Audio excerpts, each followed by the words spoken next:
Olá, irmãos. Saúdo cada um de vocês com a graça e a paz do nosso Senhor Jesus Cristo, amém?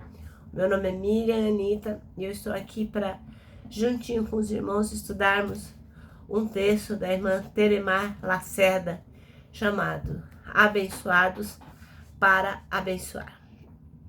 Esse texto foi escrito para o Manancial, que é um devocional diário produzido pela União Feminina Missionária Batista do Brasil, que oferece meditações para gente baseadas na Bíblia, que é a palavra de Deus, uma meditação para cada dia do ano. Então, quando a gente lê o manancial ou estuda, sozinho ou acompanhado, tanto faz, nós somos inspirados, exortados e edificados.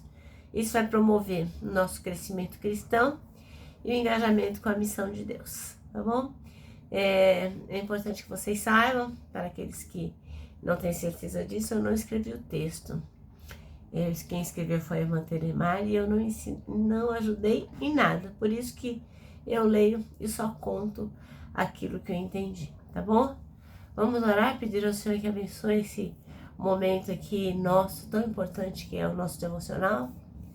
Senhor Jesus, nós te agradecemos a oportunidade de estudarmos a tua palavra, que ela possa fazer morada em nosso coração e que nós possamos agir de forma que todas as pessoas reconheçam em nós que somos filhos de Deus. Em teu nome que oramos. Amém. Bom, irmãos, então vamos lá, nós vamos ler 8 versículos do capítulo 12 de Gênesis. Então nós vamos ler Gênesis 12, de 1 a 8. E é quando o Senhor chama Abraão, né, para a missão dele, que não foi nada fácil. E diz assim: então, o Senhor veio a Abraão e lhe ordenou: sai da tua terra, da tua parentela e da casa de teu pai, e dirige-te à terra que te indicarei. Eis que farei de ti um grande povo. Eu te abençoarei, engrandecerei teu nome, serás tu uma bênção. Abençoarei os que te abençoarem, amaldiçoarei aqueles que te amaldiçoar. Por teu intermédio abençoarei todos os povos sobre a face da terra. Então partiu Abrão, como o orientara o Senhor, e Ló o acompanhou. Abrão tinha 75 anos de idade quando saiu das terras de Harã. Levou consigo sua esposa Sarai, seu sobrinho Ló, todos os bens que havia conseguido amealhar e todos os escravos comprados em Harã. Tomaram o rumo das terras de Canaã. E lá chegaram. Abraão atravessou toda a terra até o lugar onde ficava a árvore sagrada chamada Carvalho de Moré, em Siquém. Naquele tempo, os cananeus viviam nessa região. Então o Senhor apareceu a Abrão e lhe prometeu: é a tua descendência que darei essa terra. É a tua descendência que darei essa terra. E Abraão construiu ali um altar dedicado a Yahvé, porquanto ali o Senhor havia aparecido e falado com ele. Dali prosseguiu Abrão rumo às colinas a leste de Betel, onde armou seu acampamento, tendo Betel a oeste e Ai a leste. Edificou também nesse lugar um altar, em sinal de louvor e adoração ao Senhor, e invocou o nome de Deus. Amém? Então, irmãos, o nosso texto chama-se Abençoados para Abençoar. E o versículo que a irmã Teremar Lacerda escolheu é o número 3, que diz: abençoarei aqueles que o abençoarem e amaldiçoarei aqueles que o amaldiçoar. Em você serão benditas todas as famílias da terra. Irmãos, desculpa que eu tô fungando, porque de novo eu tô resfriada. Então me perdoem, mas o importante é a palavra, o importante é o que a gente vai aprender, né? Então relevem aí essa minha fungação. Bom, irmãos, então, quando a gente pensa na vida do pai da fé, né, que é Abrão, é um grande desafio pra gente aprender com ele e seguir, né? E esse texto que a gente acabou de ler vai nos mostrar 3 desafios e promessas que Deus fez a Abraão. O primeiro deles é assim, foi um desafio que Deus fez da parte dele. Saia da sua terra e vá para a terra que eu te mostrarei, logo no começo do capítulo 12. No segundo plano, a promessa vem por meio de um desafio que diz assim: farei de você uma grande nação e o abençoarei, que está na primeira parte do versículo 2. E depois o Senhor fala assim, ó, a segunda parte do versículo 2: seja uma bênção.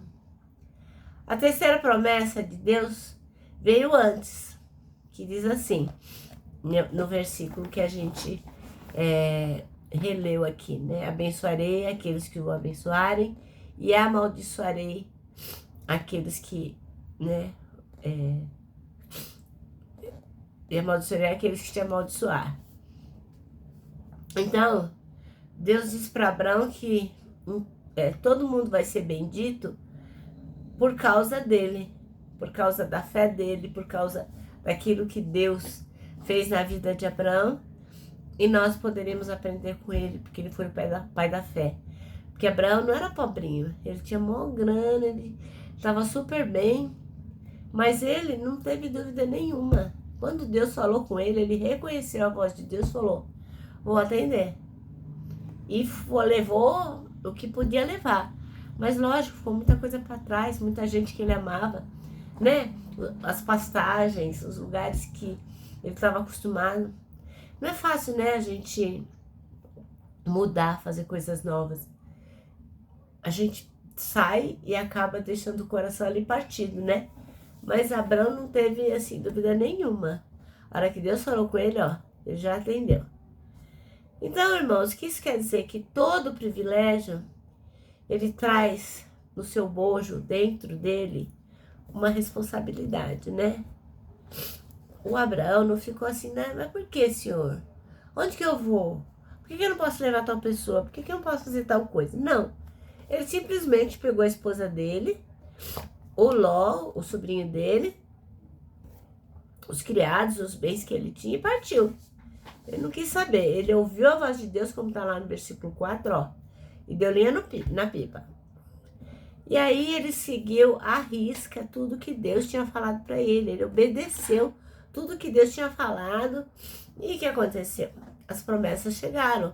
Porque a bênção, ela está sempre atrelada à obediência. Então, se você não é obediente a Deus, dificilmente não, você não vai ser abençoado, né? Só se o Senhor tiver misericórdia e falar assim: vou abençoar esse desobediente. Mas a palavra diz que uma coisa está atrelada à outra, né? E Abraão seguiu à risca aquilo que Deus tinha falado. E lá em 1 Samuel, no capítulo 5, a primeira parte do versículo 22, diz que é assim: que é melhor obedecer do que sacrificar. Deus se alegra muito mais numa pessoa obediente do que naquele que ficava levando lá os bichinhos para sacrificar, como os religiosos, né? O Senhor prefere a obediência. A tarefa de Abraão era abençoar. Ele não tinha que se importar com as circunstâncias que iriam ter, com os desafios, com as dúvidas. Simplesmente Deus falou para ele: abençoa, e o dever dele era abençoar. E por ele, nele, né, foram abençoadas todas as nações, todas as famílias da terra. Ora, se nós somos abençoados, não é bagunçado, a gente é abençoado para abençoar. Então nós temos que abençoar em obediência a Deus. E quando a gente fala em abençoar, a gente está falando abençoar todo mundo, família, o vizinho, o pastor, os amigos, os missionários, os desconhecidos, aqueles que fazem raiva pra gente, abençoar todo mundo, entendeu? E quando a gente fala em abençoar também, a gente não tá só falando de dinheiro, né? Também dinheiro, mas a gente tá falando de tempo, de palavra, de cuidado, né? A gente tem que abençoar as pessoas naquilo que elas precisam para ser abençoadas. Então eu aprendi uma frase muito importante que diz assim, ó: você diz que não dá, porque não tem. Então você diz que não abençoa porque não tem para abençoar. Mas na verdade, você não tem porque você não abençoa, né? Você diz que não dá porque não tem, mas na verdade você não tem porque você não dá. Então quanto mais nós somos abençoados e quanto mais abençoamos, mais o Senhor nos abençoa. Então a gente não pode esquecer isso. O nosso dever é ser uma bênção. Tá bom, irmãos? Bom, agora eu vou terminando aqui com a última frase do nosso manancial, que diz assim: somos abençoados para abençoar em obediência a Deus. E agora eu termino aqui deixando meu abraço de ursa resfriada aqui. Quero lembrar vocês que para nós que somos abençoados e por isso nós estamos aqui para abençoar, para nós, ó, um abraço dá super mega certo, irmãos. Pode abençoar porque a gente é abençoado.